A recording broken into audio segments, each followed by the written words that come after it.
June 17, 1994. 95 million Americans stopped what they were doing. They were glued to their televisions, watching a surreal scene unfold on the highways of Los Angeles. A white Ford Bronco, not speeding, but methodically driving, followed by a fleet of police cars. Inside was O.J. Simpson, a national hero, a football legend, a movie star. But he wasn't fleeing from a movie set. He was a fugitive, the prime suspect in the brutal murders of his ex-wife, Nicole Brown Simpson, and a young man named Ron Goldman. This was the moment the O.J. Simpson saga exploded into the public consciousness, a spectacle that would not just dominate the news for the next year, but would cleave the nation in two and change the face of media, celebrity, and justice in America forever. Before the Bronco chase, before the trial of the century, Orenthal James Simpson was the embodiment of the American dream. He rose from the rough streets of San Francisco to become a Heisman Trophy winner, a record-shattering NFL running back for the Buffalo Bills, and a beloved public figure. His post-football career was just as successful. He charmed audiences in movies like The Naked Gun and as a commentator for Monday Night Football. He was handsome, charismatic, and universally adored. He had transcended race in a way few black men in America had. He wasn't just a black celebrity, he was O.J. Simpson, an American icon. That image, carefully crafted and universally accepted, was about to be shattered. The crime scene at Nicole Brown Simpson's condominium was horrific. Found in the early hours of June 13, 1994, Nicole and Ron Goldman had been viciously attacked.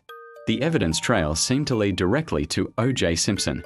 A history of domestic violence complaints filed by Nicole against him painted a dark picture behind their public facade. At the scene, detectives found a bloody glove that matched one found on Simpson's property. Blood drops in the Bronco and at his home appeared to link him directly to the murders.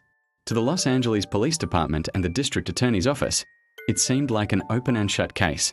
A celebrity had committed a terrible crime, and the evidence was overwhelming. They scheduled a surrender, but O.J. never showed. Instead, he led the world on that infamous slow-speed chase, a suicide note read by his friend Robert Kardashian on live television, turning a murder investigation into a national primetime drama. When the trial began in January 1995, it was unlike anything the world had ever seen. Court TV broadcasted the proceedings live, every single day. People organized their lives around it. Officers set up TVs in break rooms. It became the nation's obsession. The prosecution, led by Marcia Clark and Christopher Darden, confidently presented their mountain of evidence. They had the DNA, the blood trail, the history of abuse, the motive of a jealous ex-husband. They walked the jury through a timeline that placed Simpson at the scene of the crime, his every action seemingly pointing towards guilt. It seemed irrefutable. But then came the defense. Dubbed the Dream Team, it was a roster of legal superstars assembled for one purpose: to get O.J. Simpson acquitted. Led by the brilliant and tenacious Johnny Cochran, the team included F. Lee Bailey, a legendary defense attorney, Robert Shapiro, a master negotiator, Barry Scheck and Peter Neufeld, pioneers in DNA evidence, and Alan Dershowitz, a Harvard law professor. They didn't just challenge the prosecution's evidence, they systematically dismantled it, creating a narrative of doubt. They didn't just defend O.J. Simpson, they put the Los Angeles Police Department on trial. Johnny Cochran, with his masterful oratory and courtroom presence, was the architect of this strategy. He argued that the evidence wasn't a mountain, but a carefully constructed frame-up by a racist police force. The central figure in this narrative became Detective Mark Foreman. The prosecution had Foreman testify that he found the bloody glove at Simpson's estate, but the defense unearthed tapes of Foreman repeatedly using racial slurs and bragging about fabricating evidence against black suspects. When Foreman was recalled to the stand and asked if he had planted evidence, he invoked his Fifth Amendment right against self-incrimination. In that moment, the prosecution's case suffered a catastrophic blow. The credibility of a key witness, and by extension, the entire lap, was destroyed. The Dream Team expertly poked holes in every piece of forensic evidence. The blood samples?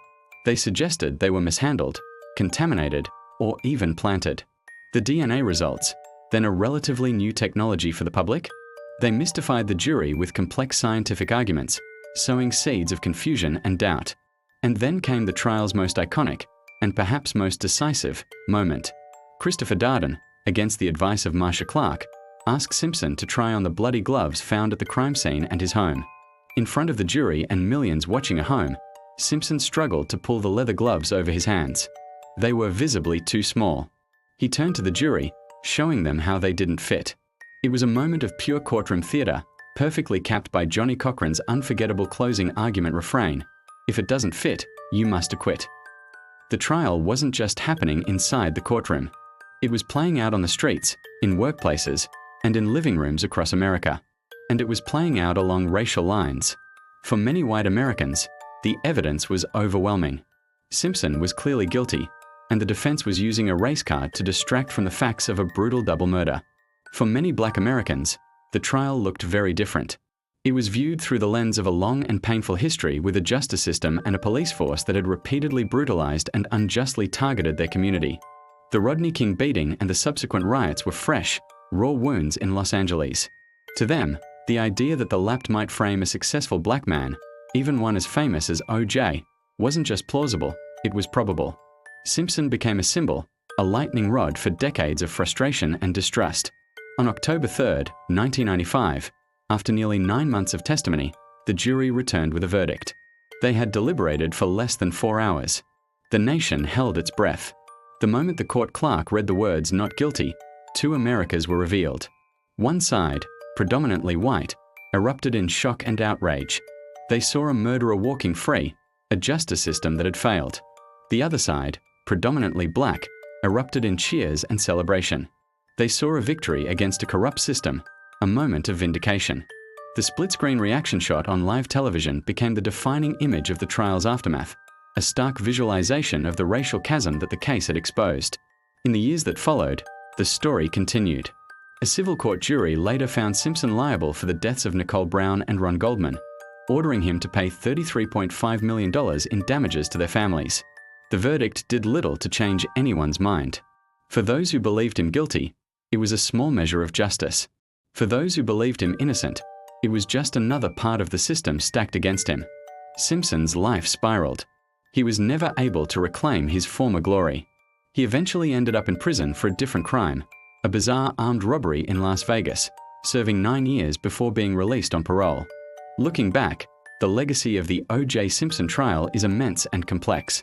It ushered in the era of 24/7 cable news and the public's ravenous appetite for true crime and celebrity scandal.